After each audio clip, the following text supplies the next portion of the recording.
మనందరం అసలు పుట్టుకతోనే పెద్ద డేంజర్లో పడ్డాం. కొంతమందికి అర్థం కావట్లా, పుట్టినప్పుడు ఏం పాపం ఉంటుంది సార్, తిక్కలోడు, స్టూపిడ్ ఫెలో, వాడికి సైకాలజీ తెలియదు. మొన్న నేను ఆన్సర్ ఇచ్చాను అండి, సిగ్మండ్ ఫ్రాయిడ్ చెప్పినటువంటి మాట కూడా చెప్పాను. మనిషి లోపల ఏదో ఉన్నది, ఒక లా ఉన్నది, అది వాడిని ఎప్పుడు చెడు తలంపులతోనే నింపి నడిపిస్తుందని సిగ్మండ్ ఫ్రాయిడ్ కూడా రాశాడు, మనస్తత్వ శాస్త్రవేత్త.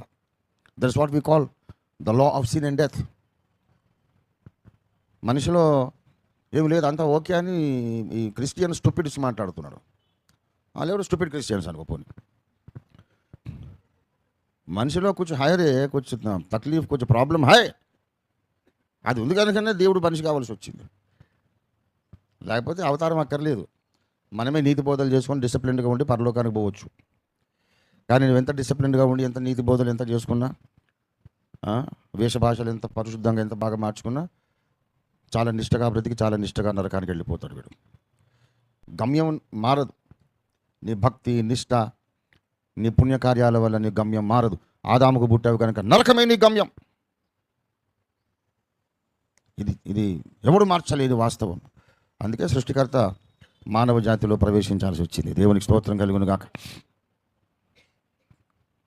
అలాంటి ఘోరమైన చీకటిలో ఉండి నిత్య అగ్ని దండనలోనికి వెళ్ళడానికి తయారుగా ఉన్న మనల్ని ఆ నరకములో పడకుండా రక్షించడానికి దేవుడు నరుడై పుట్టి మరణించి తిరిగి లేచి శిలువ మీద యజ్ఞమై తన పరిశుద్ధ దైవ రక్తాన్ని కార్చి మన జన్మ కర్మ పాపముల కొరకు పరిహారముగా కావలసిన ఖరీదు చెల్లించి పెనాల్టీ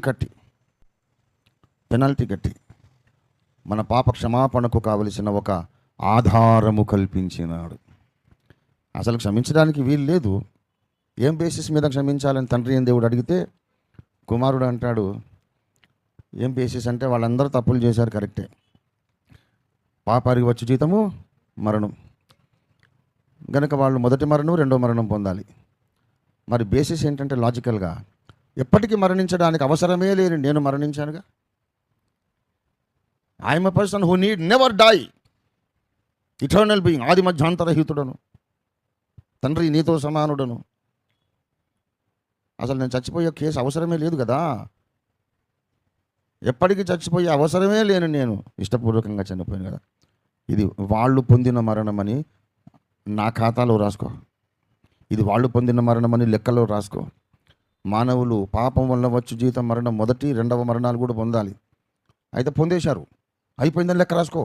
నా శిలువ మరణము వీళ్ళందరి కొరకని లెక్కలు సెటిల్ చేసేసాడు ఆయన. దేవునికి స్తోత్రం కలుగును గాక. ఏమండి, శిలువ మర్మము గొప్పది. దేవునికి స్తోత్రం కలుగును గాక.